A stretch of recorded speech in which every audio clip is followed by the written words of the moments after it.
Welcome to the Free to Lead podcast with your host, Troy Maxwell from Freedom House Church.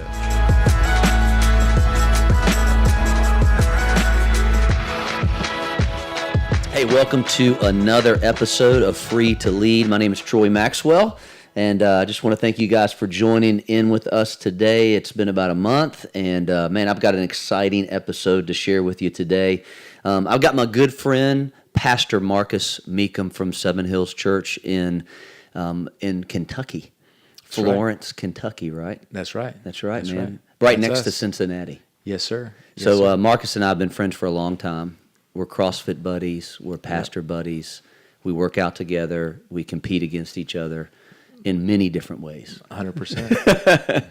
But he's also one of my favorite people in the world because he just has a way of thinking about things that's totally different than me. And also the way he brings stuff to the table, specifically around leadership and leadership in church, is just amazing.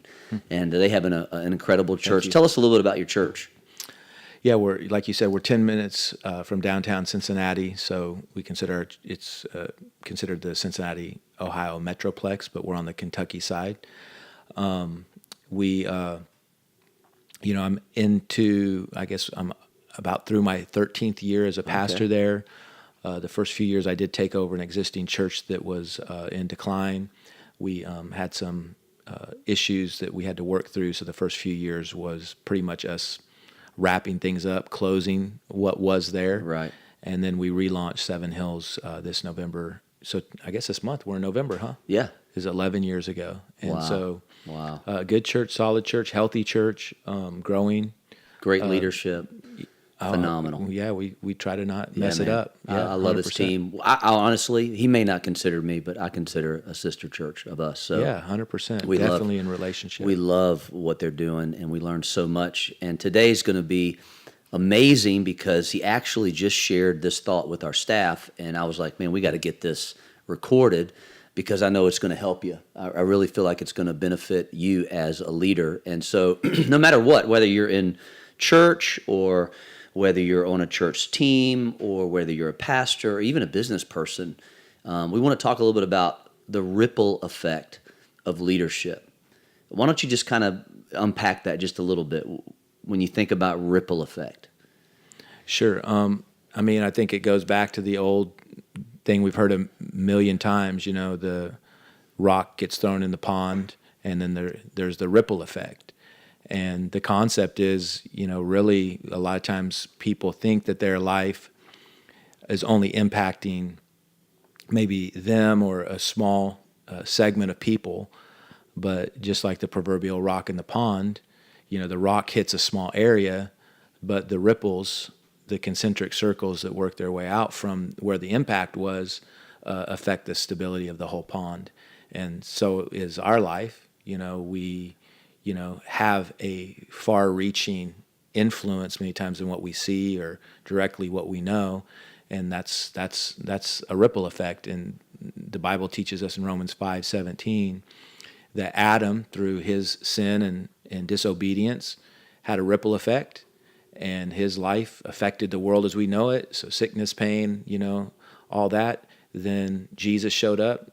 It says right after that, and his life and his death and the price that he paid and the way that he lived had its ripple effect. So our lives do have a far-reaching influence, and not just was that right with Adam and not just with Jesus, but we have to manage that in ourselves too. Yeah. So it comes really down to stewardship. Stewarding the gifts that God's given to us, stewarding our influence, stewarding the platform that he's given us, regardless of where it is. And even, I think, and this is what you shared today that I thought was so powerful, is it extends through the relationships that we have, right? Yes. I mean, that's where it really gets down into the nitty-gritty of leading people, is because leadership is relationships. It's about navigating relationships, managing relationships, and whether you should manage or not manage them. Right? I mean, that's kind of what it comes down to. Yeah. I mean, you said it, the kingdom of God is what Jesus taught us. Most of the parables he gave us were about management. Many of them, at least, were. Whether it's the talents or the vineyards or another one, it's hey, the master comes, he gives you so much, he pulls back, he eventually returns, wants to see how you did. If you did well with it, then he gives you more. How did you do with it? How well did you do? What did you do with it? He just wants to know. He's going to take inventory. He's going to look at the results. And if you did well, he gives you more. If you didn't manage it well, then obviously he's not going to give you more. Yeah, that's right. That's the kingdom. And what we talked about today in staff was that it's not just, the kingdom of God is not just about what you manage, but sometimes it's also about being cautious to not try to manage what you're not supposed to manage, or really not maybe what you're not supposed to manage, but what is unmanageable. Right. So there's certain things that you just can't manage. So almost like what you're saying is there are parts of your role in leadership you shouldn't be responsible for, but you're still trying to be responsible for it, right? Yeah, it's a drainer, it's a distraction, because there are just some things you can't manage. Like in the animal kingdom, there are certain things, certain animals, I guess, in the animal kingdom you can't domesticate. You can try, and people can say that you can. So you mean I can't have a tiger in my house? I mean, you can try, but then you'll be on When Animals Attack, and you'll be showing everybody how nice the tiger is, but you'll be, dead. But they're so cute, man. I mean, I just want one. Yeah, they are cute. They are cute, but they can't be domesticated. You can feed a white shark, a great white shark. You can love it, you can pet its fins, but it's never going to love you back. So you can take dominion over those things. You can stay out of the water with blood around a white shark. You can try to save your life, but you can't domesticate it. You can't make it love you. And so there are things you can manage, but there are things you just can't manage. They're they're just unmanageable things. And you shouldn't do it. You shouldn't even attempt. I mean, well, you have to discern pretty quickly what you're dealing with, and do your best to again, create the right environments to where it's going to not damage your life, your future, other people. That's good. So let's talk about a couple of those. I think you have a few that we need to try to stay away from. Yeah, sure. What are they? You can't manage crazy. That's one. Not in a clinical sense, but what the Bible calls foolish. Right. You can't manage somebody that's nonsensical, irrational, erratic, unsound, impulsive. You can't try to rationalize with someone that doesn't have a rationale. You just can't manage that. You can't manage someone that loves drama, no matter how peaceful an arrangement is. They only feel alive if there's drama. You try to create I think health. I know a couple people like that. You think so? Yeah. Yeah, I mean, some of us are striving for stability, for consistency, for health. We like to build on things. We like there to be a foundation, and then we like there to be a framework. But at the end of the day, we're trying to go somewhere and create a stable, healthy, something stable and healthy. But they, crazy people, they don't understand that. That sounds like death to them. That sounds horrific. That sounds boring. They love instability. Oh, they love it. They thrive in it, and they're going to keep coming back at you as long as you feed it. So you can't manage it. You can just take the keys away from them. You can create boundaries, if you will. You can love them, pray for them, believe in them, but you should limit them to necessary access and necessary exposure. That's really good. What else? What else are some things that we shouldn't manage? You can't manage confusion. That's big. 1 Corinthians 14:33 says God is not the author of confusion, but he's the author of peace. So you can't manage someone's confusion. Confusion, I got a definition here, is a mental state where someone's not clear or orderly in their streams of thought.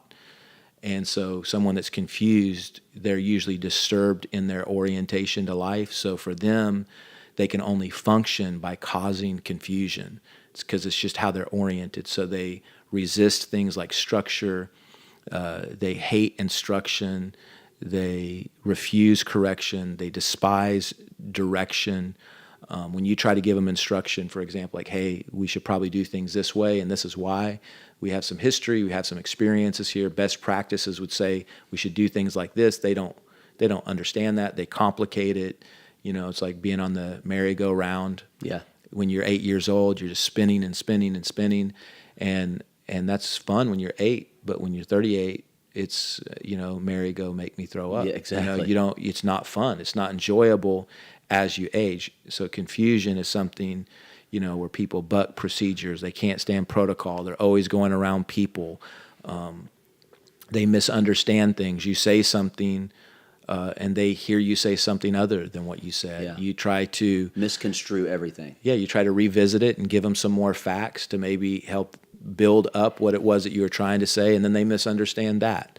They reorder things. They exaggerate certain parts of the conversation. Right. They add things. They have convenient memory lapses. Yeah. And ultimately, at the end of the day, you cannot manage someone that is just going to lean towards confusion. They'll end up being mad at you, even though you try to help them. They get angry with people they should be happy about, and you can't manage confusion. So wow. There's a few others that I think are really important. Yeah, I mean we can go through them. Let's go. Let's do them. Just kind of have a little teaching session here. I love it. You can't manage contention. So James 3:16 says, where there's strife, there's every other kind of evil work. So you can't manage that. 2 Timothy 2:23 says that you should ignore conversations that create strife. The Bible even indicates that we shouldn't have dinner with people that create division, which I think it sounds extreme. Why dinner? I mean, what about having a meal with somebody? I mean, I know the Bible is very specific that when you have a meal with somebody, you're inviting them into your world. You're telling something about that person. Sure. That you're having a meal with. Sure. Yeah, I mean, I think that contentious people usually need affirmation and agreement. So true. And a meal is usually a public display of affirmation. Right. So what the Bible is trying to give on a practical level is trying to basically say, hey, be cautious to not publicly give credit for really those people's sake, and for other people's sake as well. You just got to be cautious to not try to publicly affirm that, and I guess enable them to continue in those contentious ways. Because how does that flow on a team though? Like, give me a picture of that on a team, because I think this happens a lot of times where I know we talked a little bit about this whole loyalty and unity deal, because this fits into that category. Because, let's say, for instance, somebody walks off the team, they leave the team, and we all know it was awkward, it was not pleasant. Even some of the high-level leaders know that this was a bad situation. They made accusation, they criticized, they brought all these very hard things against the organization, but yet the people on their team are still hanging out with them. Sure. How does that affect the team, and what should people do about that? I mean, a contentious person is normally going to be at odds with leadership, and they're also going to normally be at odds with anybody that's trying to be a peacemaker. So if you try to bring peace to the situation, they're going to make you pay for it.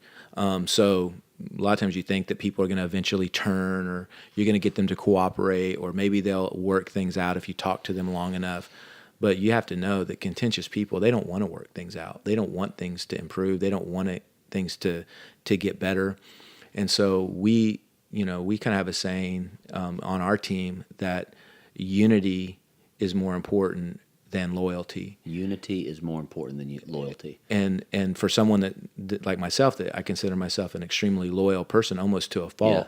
Yeah, me too. I'm the same way. That's like one of my standards. Like that's one of the 100%. The filters that I filter life through is loyalty. I'm the same way. The way I grew up, that's how you survive. And but as you evolve, as you evolve as a leader, as a human being, that street, credit, that street approach doesn't necessarily function in higher levels of leadership, because sometimes I'm being loyal to someone, but they're dysfunctional, they're causing damage, they're causing destruction, and I'm trying to act like I'm being loyal to them by staying in relationship with them, or continuing definitely in public demonstrations of hey, we're still good, right. Or we're still but I'm still trying to survive on a team that they're actually hurting. And it's not that they're bad or evil, but you should be able to let them know, hey man, you're doing these things. This is the damage you're causing. you need to work on making that right. That's loyalty to me. Yeah. Now, as I'm more evolved, is say, hey man, you got to make peace with that. You got to do that right. You can't just keep going in that direction. And if you are unwilling to do that, the unity of the team that I'm on, that responsibility is more important than you thinking I'm loyal to you. So my disagreeing with you is not disloyalty. Wow. My saying to you, hey, you got to not carry this around, Yeah. is my way of trying to say, Yeah. hey, I care for you. What's the Bible say? Faithful are the wounds of a friend. So It actually is more loyal to say, man, you are destroying not just the people around you, but man, you're going to hurt yourself in the long run. Yeah. And I care about you enough to make sure I tell you this. Yeah. But I also care about you enough to let you know I'm not going to participate in this with you. And so we're going to have to, you have to decide, really, like, are you going to repair this issue that seems to be happening over and over and over again, or we're just not going to be able to hang anymore. And you're going to see that most of the time they have a string of those kind of things because no one likes to hang around with a 41-year-old that still throws temper tantrums. It's exhausting when somebody throws you under the bus, when somebody has a problem in their life and they blame you for that problem when you weren't in the general hemisphere of when the problem occurred or what the problem was about. Right. So that's where contentious people, you can find out if they're contentious by just pretty much trying to lead them to a place of peace. And if they start to kind of despise you for that and, kind of throw you under the bus for that, then you kind of know that you probably can't manage that. Yeah. All right, let's do one more. We got time for one right. more. Give us Let's one good take one. one more. One more good one. Well, you choose cheats, critics. What do you want? I like or critics. Curse? You like critics? I like critics because I think we all have criticism. We deal with criticism. And you're real keen on the fact that we need to manage criticism, but critics are unmanageable. That's correct. So explain that. Well, criticism's a gift, because we all have blind spots. We all need to be stretched. We all have things that need to be challenged. And so when someone's authentically willing to bring, light to an area of your life that's off or it could be better or it could be improved, man, that's a gift. I mean, that's a precious thing because in the world that we live in, people know that most of the time that means the end of a relationship when they bring something up that's maybe not comfortable or enjoyable. So when someone's willing to do that, I consider that a gift, but that's criticism. But you don't give that gift to everybody. No, I mean, because there's some people that fall into that critics category. But I know for me, there has been times where, and my wife, she says to me all the time, she goes, "You're not handling criticism very well." Yeah. And so, but you don't want to give that gift to everybody, right? I mean, I don't want everybody criticized. I mean, inviting every bit of criticism in, do I? Yeah, I mean, I think, the first probability that someone is a critic is that they're trying to bring criticism into someone's world that they're not in relationship with, Right. Yeah. So it's just going to basically throw shade on a situation. It's not going to actually fix it because they don't know you or they're not close to you. So, criticism is a weighty thing, and it has to cross the soul, the emotions of the person, the way the person thinks is what you're trying to change. So hopefully to change the way they think about something, so you change the outcome that they're getting a probably an unwanted outcome and they don't even know why.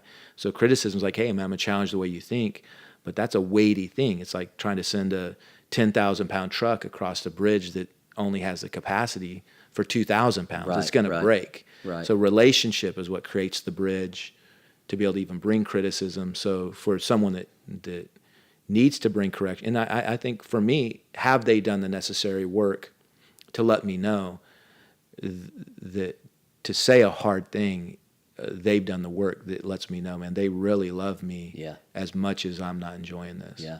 Now talk about that in relation to the critic, because the critic is different. A critic's different because a critic, they haven't done the hard work that we just talked about, Right. To have the voice, have the right, to take something weighty to you. A critic is usually harsh. They're usually mean-spirited. A critic usually is unfair in their judgment. They are fueled by envy and jealousy. They don't like the blessing on your life. They don't like the favor. They don't like something you have that they think that you shouldn't have, or maybe they think they should have, or someone else should have. And if they don't like you, no one else should in their mind. Right. And normally a critic is unfulfilled in their life. If you're fulfilled, you don't have a ton of time. You're focused. Your energy is being poured in very clear places. You don't have time to think about people that aren't in your direct world, you know. And so you're not spending a lot of time comparing yourself to them. You don't have time to be jealous. No, you don't have time to be envious, because you're working on what God's called you, or what your purpose is, what your destiny is. You got that. You're in your lane, and you're not even concerned about switching lanes. So you're not looking over your shoulder, back and forth, looking in the mirror, seeing who's around you. No, man, you're just focused on what's ahead of you. that's right. And then when you start doing that is when you start becoming that voice that you think everybody should listen to, because you know everything. Yeah, You I know? mean, and you can't manage that, because even if you were to say march to the beat of their drum, and you were to give them everything that they think that you need to give them, you know, that person usually has an unrealistic expectation of their wisdom or their potential or their abilities, and that's what gave them permission to elevate themselves to the position of critic to begin with. You know, so a critic is usually chosen to not understand. They've chosen to get caught up on like one or 2 points that they can't get over. They're usually unsophisticated in their thinking. Your life is chess. Their life is checkers. Their life is focused on bringing you down. Their life is focused on things that are just about subtracting from your life. Yeah. And you know, that's ultimately what a critic's about. And they want you to make decisions, but they don't want to live in the consequence of those decisions. They're an expert on what you do, but they've never done what you do. And so again, criticism's a gift, but a critic, you know, and I watch this a lot, maybe this is wrong, but especially in the social media world, I watch people I highly respect answer what I would call a critic, and that just brings attention to them. And you start finding yourself like checking out who this person is. And I'm not saying that the person's doesn't have a valid point of view, but the response to them validates them. Yeah, you know? exactly. And when I was in Bible college, I had a professor tell me to never answer a critic, and I've lived by that. And it's really worked well. You know, we live in a world, and again, criticism's one thing, but a critic, you know, you just got to be cautious with that, and to answer it, you know, it's just unmanageable. So you're wasting your energy, your time, and really, to be honest, you're lessening the ripple effect in your life, Right. you know, because Jesus didn't, in the scripture that we read earlier in Romans chapter 5, Jesus didn't try to go back and manage what Adam had done wrong. He just managed his life, what he did right. And the Bible actually says that there's the appearance that what Adam did is equal to what Jesus did, but the Bible says don't misunderstand that. What Jesus has done in Romans 5 is actually greater, will actually overtake. So if you want to overtake the confusion, the criticism, the crazy, the best thing to do is manage all those things in you. Right. Let your life be dropped into the pond as strong as possible. Yeah. To have a greater So ripple good. effect, you know. Yeah. So, I think, and just to kind of put the period on this, I think one of the things that we do often in leadership is we begin to think that we can help somebody when we really can't. We think that because of the gift of mercy, the gift of grace that we walk in, especially as pastors, I know I do this often, is I'm 100%, trying to help them when in reality, I'm not the one to help them. And God has gifted me, gifted you, gifted us as leaders. And this is something you guys that are listening need to understand, is that, and it's an important thing to understand, you're called, you have gifts, you've got incredible value, and you don't want to just expend that value on somebody that doesn't appreciate who you are and what you carry. And I think that lessens the weight of the rock that you throw into the pond when you basically mismanage that influence that you have. And what we want to do as leaders is we want to create as much weight as we can. And when we hit that pond, man, the waves are huge, and they don't just affect a small amount, they affect a lot. for the kingdom of God. Amen. And so, man, Marcus, thanks, bro. Man, thank you. Thanks for having me. I Yeah, enjoyed buddy. it. Yeah, buddy. Wishing you all the best. Yeah. So, hey, listen, don't forget to share this podcast with a friend, subscribe. We're here every month, free to lead. And we'll have lots of great time ahead of us. We got some great guests coming up. And especially for the end of the year, next month, I got a great friend that's going to be on here. It's a surprise, so you got to make sure you listen next month. So subscribe, tell this to everybody that you know, share it on social media. Don't be a critic, don't be crazy, and don't try to mismanage what the influence that God's given you. Thank you guys for listening, and we'll see you next month. Thanks for listening. You can always connect with us at free@freedomhouse.cc or freetolead.org. Don't forget to like, subscribe, and share.